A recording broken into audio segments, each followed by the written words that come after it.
Bonjour chers téléspectateurs, c'est votre invité monsieur Christian Lenga-Lenga. Je suis devant votre écran aujourd'hui pour vous parler de l'actualité. Comme vous le savez tous, l'actualité politique, économique en République démocratique du Congo est centrée sur un certain nombre de sujets que nous allons aborder tout à l'heure. Alors, je me présente, je suis, comme je l'ai dit tout à l'heure, administrateur de société, chef d'entreprise, trader à la bourse régionale de valeurs mobilières de l'UEMOA, et je m'occupe d'une holding de prise de participation à Kinshasa, donc bien entendu une holding avec les sociétés de plusieurs secteurs, disons les branches. Nous avons au sein de notre holding au moins 3 branches de sociétés dans lesquelles nous mettons un peu du temps pour essayer de faire fonctionner le tissu économique du pays.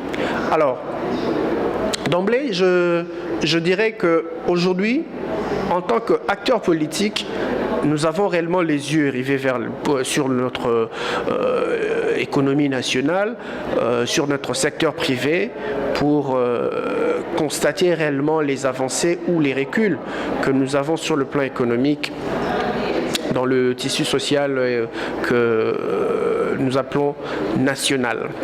Alors, aujourd'hui, je veux dire ceci. La meilleure façon de mieux coordonner quasiment une vie économique, c'est à travers la consommation et à travers la production.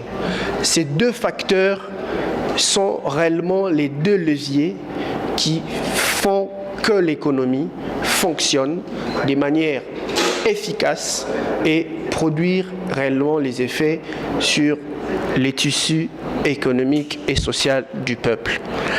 Alors, aujourd'hui, les effets de la crise sanitaire nous fait voir que le Congo a besoin d'une réforme structurelle de l'économie, une réforme axée sur une politique monétaire, mais également sur une politique budgétaire. Alors, qui dit politique monétaire et budgétaire nous renseigne réellement tout ce qui est fonctionnement de la Banque centrale en tant que régulateur, en tant que institut émettrice de monnaie fiduciaire, mais également de monnaie digitale, mais également marché financier public et garantie financière pour les banques privées. Le fonctionnement aujourd'hui de la Banque centrale pose un réel problème à travers ce que nous appelons la triptyque du rôle de l'argentier. Alors, dans la triptyque du rôle de l'argentier, aujourd'hui, la Banque centrale n'a pas simplement le rôle du régulateur. Il a un rôle d'acteur du marché ou un rôle de faiseur de marché. Aujourd'hui, la politique monétaire en République démocratique du Congo est appuyée à travers des taux d'intérêt parfois, je dirais, abusifs, parfois très élevés, parfois, je dirais, qui frôlent de l'usure. Et tout cela n'est qu'une résultante de la Banque centrale à travers ce qu'on appelle le taux directeur. Et pour cela, pour y arriver à mieux réformer cette institution, il nous faut réellement diagnostiquer cette institution financière à travers son rôle, à travers ses objectifs, mais aussi à travers ses acteurs et ses démembrements. Ce qui nous ramène à remodeler un peu le modèle économique national. Alors ça, c'est la première des choses. La deuxième des choses, c'est la politique monétaire, la politique budgétaire autant pour moi. La politique budgétaire aujourd'hui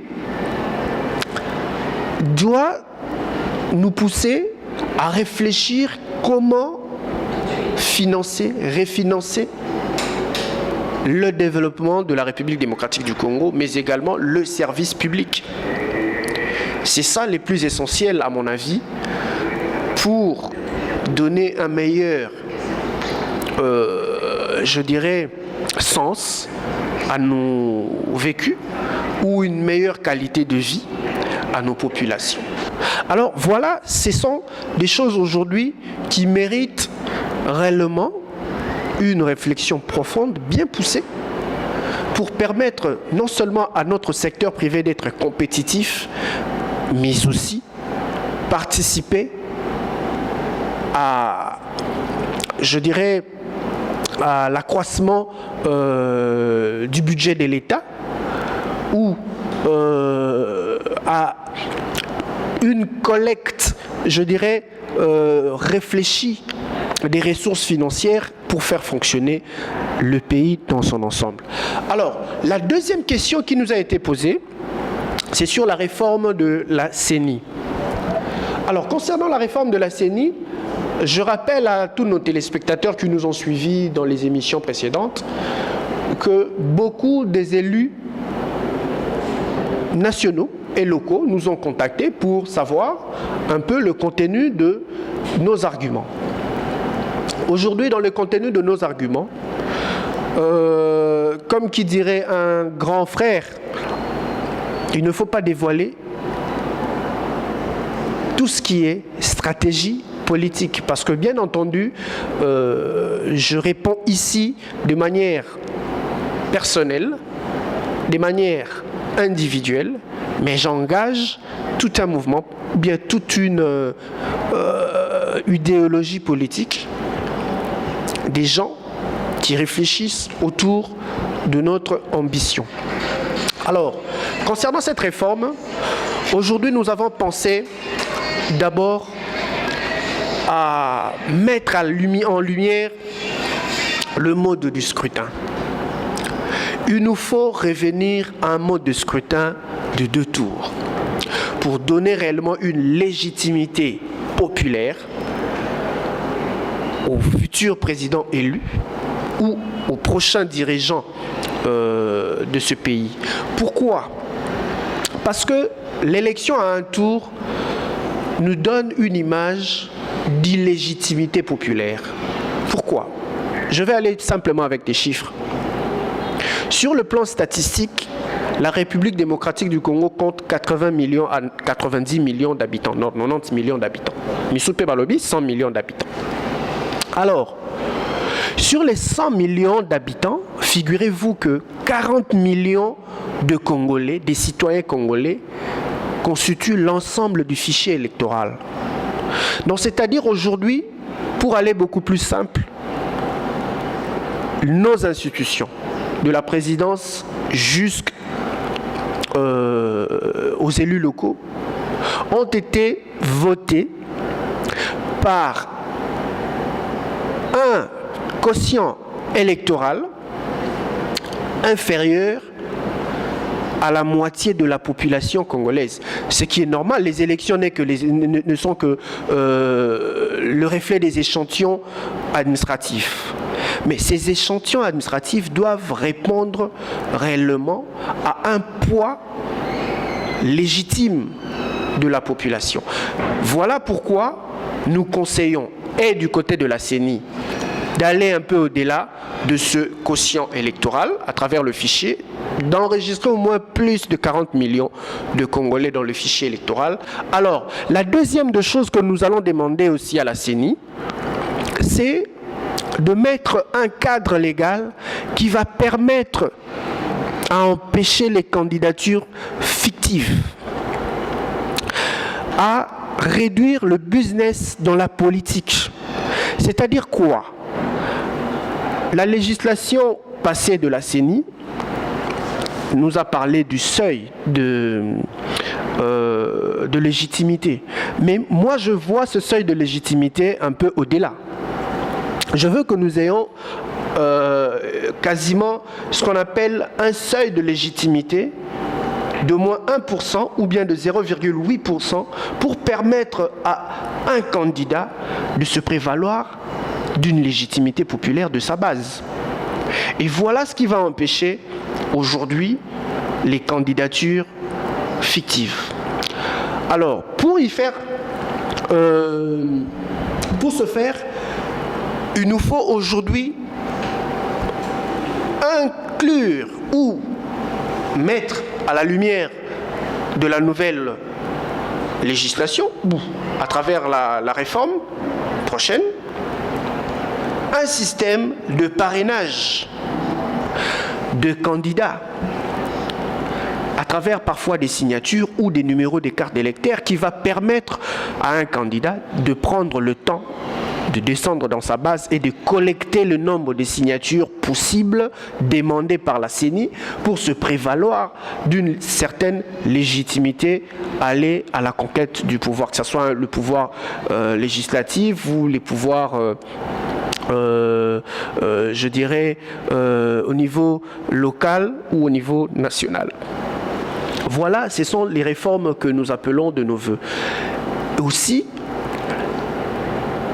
du côté de la CENI, nous conseillons de supprimer le centre de compilation, de permettre aux populations de connaître déjà l'avantage qui ou tel candidat mène dans les sondages ou dans la collecte des voix ou dans le recensement de vote.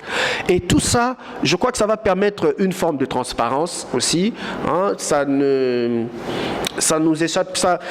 éviterait un peu beaucoup plus de dégâts collatéraux des élections en République démocratique du Congo.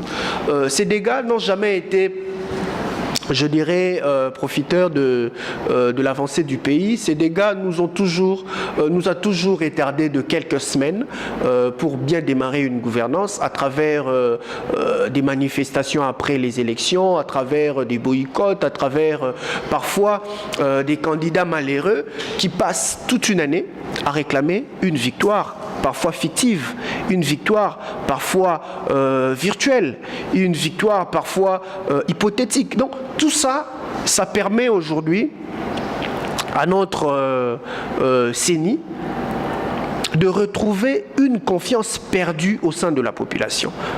De nous, les électeurs, nous, les peuples. Donc voilà ce type de réformes que nous demandons aujourd'hui à la CENI. Ce ne sont pas des réformes, je dirais,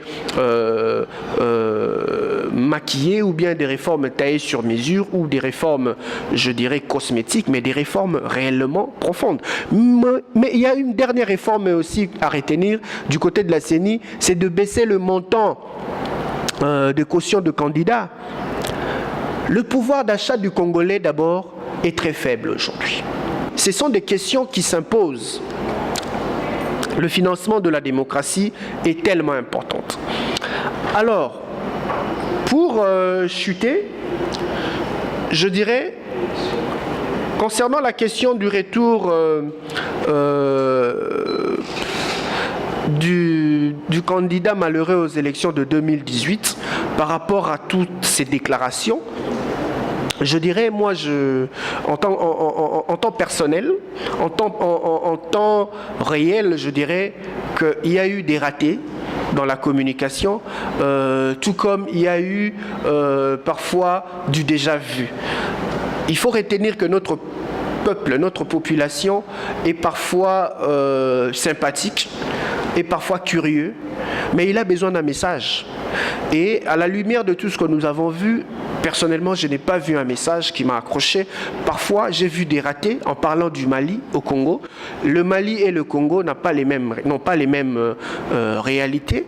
Et les peuples n'ont pas le même niveau de maturité, encore moins les mêmes problèmes. Donc, faire allusion au Mali, en République démocratique du Congo, c'est pousser les gens à l'insurrection ou à un coup d'État. Ce qui nous demande vraiment beaucoup de réflexion. Je crois que le Congo d'aujourd'hui n'est pas prêt à un coup d'État parce que le coup d'État font reculer les États et font reculer le système. En parlant de la décentralisation, aujourd'hui avec le confinement, il y a une dernière question qui m'a été posée sur la décentralisation. je dirais aujourd'hui, le confinement nous a démontré réellement que la ville de Kinshasa mérite d'être décentralisée. Là, je pense que dans la salle ici, certains peuvent le témoigner davantage.